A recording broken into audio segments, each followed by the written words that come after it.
Bismillahirrahmanirrahim. Assalamualaikum warahmatullahi wabarakatuh. Baik, perkenalkan saya Wahidah Rayhan Sirait. Di sini saya ingin mereview sebuah modul akidah akhlak. Langsung saja yang pertama kita masuk kepada bagian informasi umum. Bagian informasi umum ini terdiri dari beberapa bagian. Yang pertama adalah identitas modul. Di sini nama penyusun modul adalah saya sendiri, Wahidah Rayhan Sirait, instansi SMAIT Sabihisma Padang, tahun pelajaran 2023-2024. Adapun elemen pembelajaran adalah akidah akhlak di kelas 12 semester genap dengan tema ragam sikap terpuji dan alokasi waktunya 8 JP kali 45 menit serta target peserta didiknya adalah bersifat reguler. Selanjutnya pada bagian kedua, model pembelajaran. Dalam modul ini menggunakan model pembelajaran discovery learning, yang mana model pembelajaran ini nantinya menuntut peserta didik untuk dapat berpikir kritis dalam memecahkan masalah, kemudian berperan aktif dalam kegiatan pembelajaran, mandiri dalam mencari atau menemukan materi, serta dapat mengembangkan kreativitas yang dimiliki. Sehingga nantinya pendidik hanya berperan sebagai fasilitator pada kegiatan pembelajaran. Selanjutnya pada bagian ketiga yaitu metode pembelajaran. Metode pembelajaran yang digunakan dalam modul ini adalah metode ceramah, tanya jawab, diskusi, metode keteladanan, kuis, dan juga metode pemberian tugas. Next, profil Pancasila.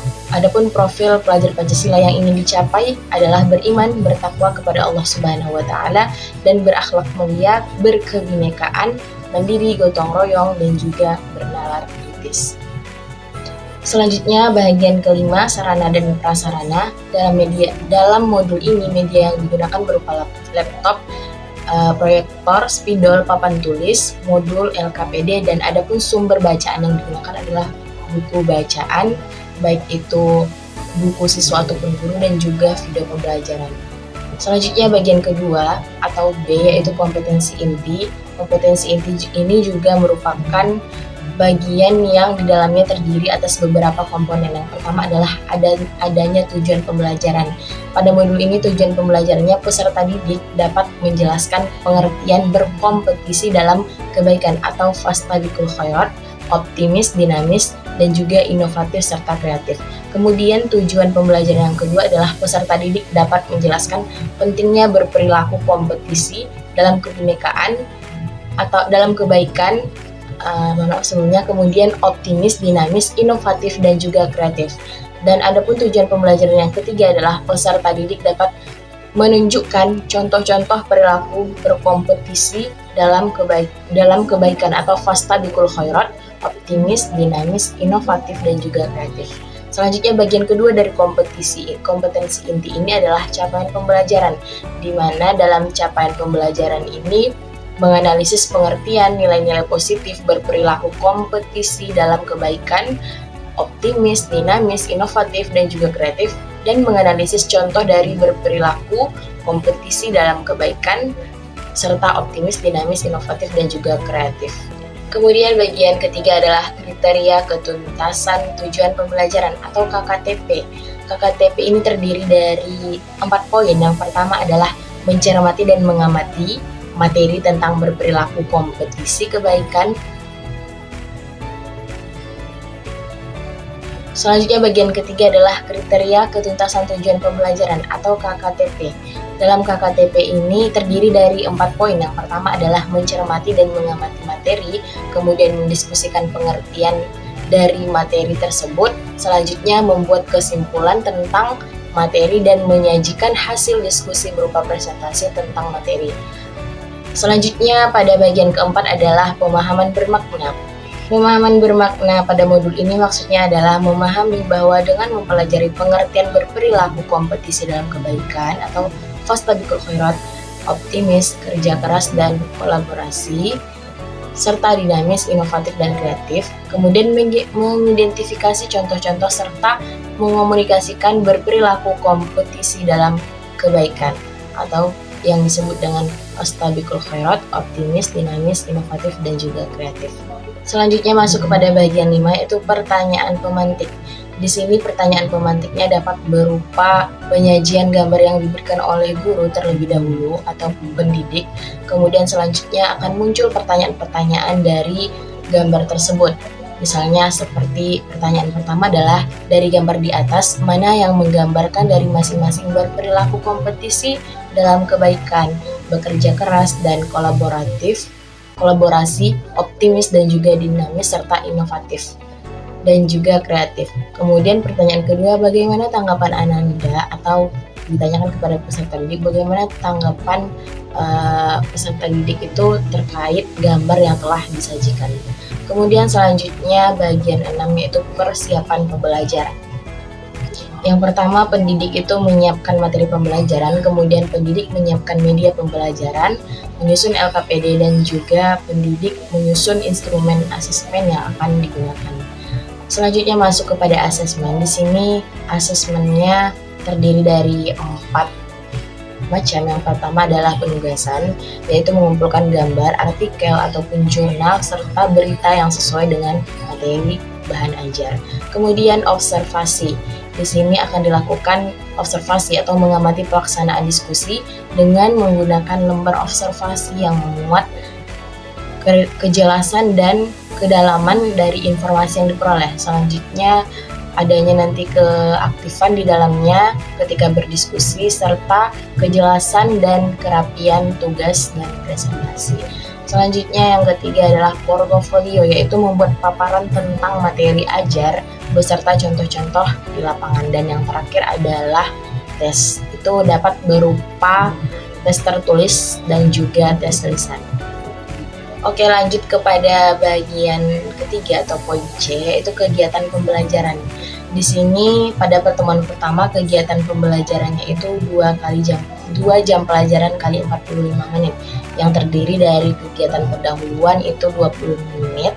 Teman-teman bisa lihat pada bagian pendahuluan ini, yang pertama pendidik akan membuka pembelajaran dengan salam dan juga berdoa bersama yang dipimpin oleh salah satu atau ketua kelas, satu peserta didik atau ketua kelas. Kemudian yang kedua, pada bagian inti ini memulai pembelajaran dengan tadarus Al-Quran dan dilanjutkan dengan mengajukan pertanyaan secara komunikatif terkait dengan tema pembelajaran yang akan dibahas pada hari itu. Dan selanjutnya penyampaian kompetensi dasar dan tujuan pembelajaran yang akan dicapai oleh pendidik.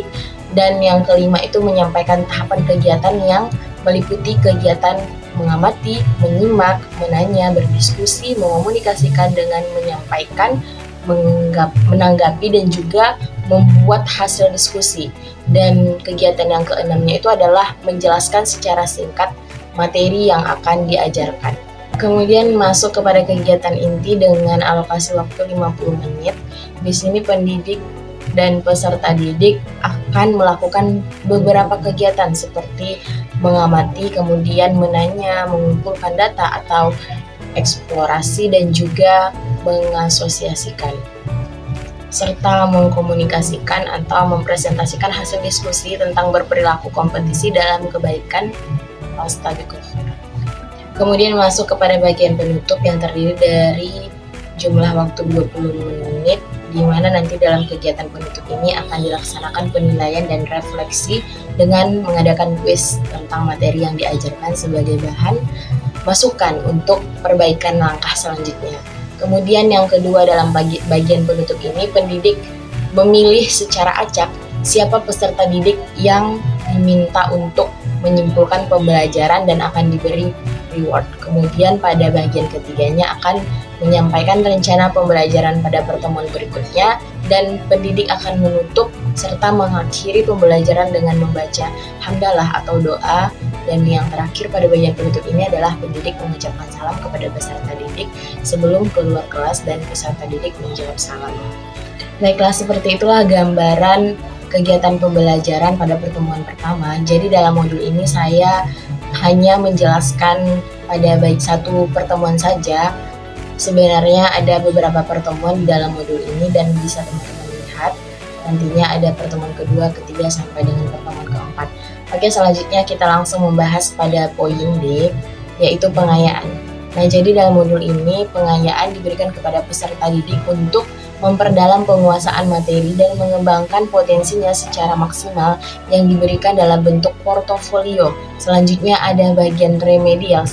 Setelah pengayaan tadi, remedial ini diberikan kepada peserta didik yang belum menguasai materi yang telah dibahas, di mana nantinya remedial ini dapat berupa ujian kembali yang diberikan kepada peserta didik sesuai dengan materi yang dibahas. Selanjutnya ada refleksi pendidik, pertanyaan yang biasa digunakan atau bisa digunakan guru dalam merefleksi pembelajaran di kelas. Yang pertama, contohnya adalah apakah semua siswa itu terlibat aktif dalam pembelajaran di kelas, kemudian kesulitan apa yang dihadapi, apa langkah-langkah yang perlu dilakukan untuk memperbaiki proses pembelajaran, apakah kegiatan pembelajaran itu dapat menumbuhkan berpikir kreatif pada diri siswa, apakah kegiatan pembelajaran ini dapat membangun kesadaran siswa tentang pentingnya penyiapan bekal untuk akhirat, kurang lebih seperti itu. Lalu masuk kepada bagian refleksi peserta didik. Nah, pada refleksi peserta didik ini juga dapat teman-teman lihat di sini saya menyajikan 3 pertanyaan. Yang pertama adalah, pada bagian manakah menurutmu pembelajaran ini sulit? Kemudian, apakah pembelajaran hari ini menyenangkan? Apa evaluasi untuk pembelajaran hari ini? Seperti itu. Kemudian langsung masuk kepada materi pembelajaran pada pertemuan pertama di sini dengan judul Semangat Berlomba-lomba dalam Kebaikan. Dalam materi ini juga terdiri dari beberapa poin-poin. Yang pertama nanti akan dibahas mengenai pengertian semangat berlomba-lomba dalam kebaikan. Kemudian pada poin keduanya ada makna semangat berlomba-lomba dalam kebaikan dalam Islam. Nah, tentu saja nanti pada poin kedua ini akan disertai dengan dalil-dalil pendukung atau penguat mengenai materi ini. Selanjutnya pada bagian ketiga atau poin ketiga itu ada bentuk dari contoh perilaku berlomba-lomba dalam kebaikan. Kemudian nanti pada pertemuan kedua, materi yang akan dibahas adalah bekerja keras dan kolaboratif. Nah, jadi pada materi bekerja keras dan kolaboratif ini juga terdiri dari beberapa bagian seperti pengertian bekerja keras dan kolaboratif, kemudian makna bekerja keras dan kolaboratif dalam Islam, yang di dalamnya itu nanti akan ada ciri-ciri dan juga prinsipnya seperti apa bekerja keras dan kolaboratif dalam Islam itu, dan juga nilai-nilai yang terkandung di dalamnya ataupun nilai-nilai yang mencerminkannya. Kemudian masuk kepada pertemuan ketiga dengan materi dinamis dan optimis, di mana nanti di sini juga akan dibahas mengenai pengertian dinamis dan optimis. Kemudian seperti apa caranya seseorang itu dapat menumbuhkan perilaku tersebut. Dan yang terakhir pada pertemuan keempat di sini akan dibahas kreatif dan juga inovatif. Jadi dalam modul ini kreatif dan inovatif ini juga akan dijelaskan nantinya seperti apa pengertian kreatif dan inovatif, seperti apa perilaku kreatif dan inovatif tersebut, apa ciri-ciri dan langkah-langkah seseorang itu dapat ataupun tips seseorang itu dapat memiliki perilaku ataupun berpikir kreatif dan juga inovatif, serta makna kreatif dan juga inovatif dalam Islam. Cukup sekian review modul dari saya, semoga dapat bermanfaat dan juga mohon maaf apabila ada kesalahan. Saya ucapkan terima kasih. Assalamualaikum warahmatullahi wabarakatuh.